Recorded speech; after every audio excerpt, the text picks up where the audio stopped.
நிதிஷ் கிட்ட டைவர்ஸ் வாங்குறதுக்கு முன்னாடியே இனியா பிரெக்னென்ட் ஆயிடுறாங்களா? எப்படியோ நிதிஷ் கிட்ட இருந்து டைவர்ஸ் வாங்கிட்டு அடுத்ததா ஆகாஷ கல்யாணம் பண்ணிக்கிட்டு சந்தோஷமா இனியா வாழ்வாங்க, இதுக்கப்புறம் பாக்கியலட்சுமி முடிய போகுது அப்படின்னு சொல்லி நம்ம எல்லாருமே நினைச்சிட்டு இருந்தா, புதுசா ட்விஸ்ட் வைக்கிற மாதிரி டைவர்ஸ் வாங்குறதுக்குள்ளேயே இனியா மாசமா இருக்கிற மாதிரியான ஒரு நியூஸ் வந்து போயிட்டு இருக்கு. இனியாக்கும் நிதிஷ்க்கும் டைவர்ஸ் ஆயிடுச்சுன்னா அவ்வளவுதான், இந்த சீரியல் முடிய போகுது. மக்கள் எல்லாருமே ரொம்பவே சந்தோஷப்பட்டுட்டு இருந்தாங்க, ஒரு வழியா இந்த சீரியலுக்கு எண்டு கார்டு வரப்போகுது அப்படின்னு. ஆனா தங்கமகள் சீரியல் தான் முடிய போகுது, பாக்கியலட்சுமி சீரியல் முடிய போகுது கிடையாது.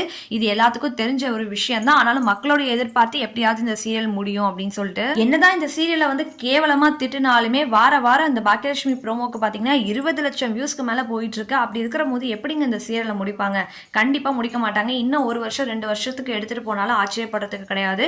ஏன்னா ஹிந்தியில வந்து இந்த சீரியல் வந்து ஒரு 10 இயர்ஸா ஓடிட்டு இருக்கான். அப்படி இருக்கும்போது கண்டிப்பா இங்கேயும் ஓடும். ஆனா இதுக்கெல்லாம் இடையில பாத்தீங்கன்னா இப்போ இனியா வந்து பிரெக்னென்ட் ஆக போறாங்க அப்படின்ற நியூஸ் வந்து போயிட்டு இருக்கு. ஆனா மோஸ்ட்லி வந்து இது இருக்கிறது வாய்ப்புகள் இல்ல.